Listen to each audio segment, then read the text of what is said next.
Okay, so we've looked at how to find triads given a key.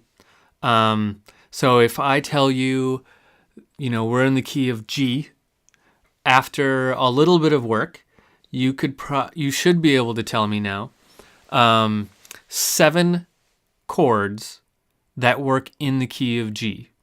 Their roots and if they're major or minor, right?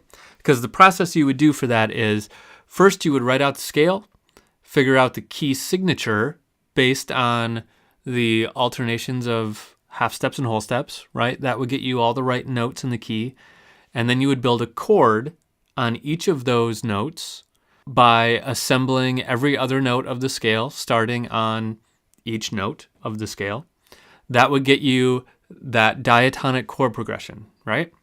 And then using the pattern of major and minor chords that we looked at, the diatonic chord progression pattern, you would be able to tell me if any of or which of those are major and minor and the one weird diminished one, right? So, you might not be able to just do it in your head. You might have to write it all down, and that's totally fine. You don't have to be able to do this in your head. But you should be able to tell me those things given a key. That would tell us 7 possible chords that work in that key. And if you're thinking, I thought there were 8, remember that the 8th one was the same as the first one, right? Just an octave higher. That's the way I did it before.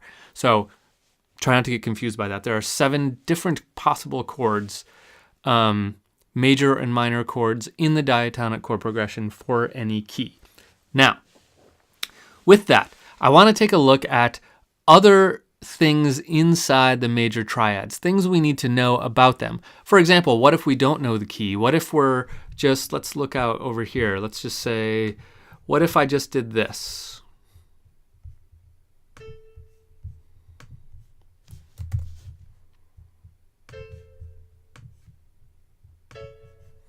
Okay, what if I just gave you that completely out of context? We don't know what key we're in. We don't know anything. How can we tell if that's a major or a minor chord, right?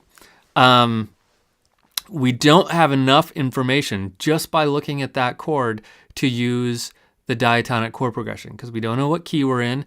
We don't know what scale degree this is based on. We can tell it's in root position because it's stacked in thirds, right? It's got that nice alignment. But we don't know so we know this note, A, is the root of the chord. We know that for sure. But if we're in the key of A, it's going to be a major chord. But let's say we're in the key of G, right? Then it's going to be the 2 chord because G would be 1 and A would be 2, and then it's going to be a minor chord. So how can we tell if this is a major or minor chord when we're just looking at a chord completely out of context? So that's what we're going to look at in the next couple of videos, is how to really see inside the chord and figure out what's in it aside from using the diatonic chord progression formula. There are ways to do it. There are ways to know this is a major chord. I can tell you that confidently for a couple reasons. One of them is just that I happen to have memorized A, C sharp, E is a major chord, but there are more scientific ways of knowing that.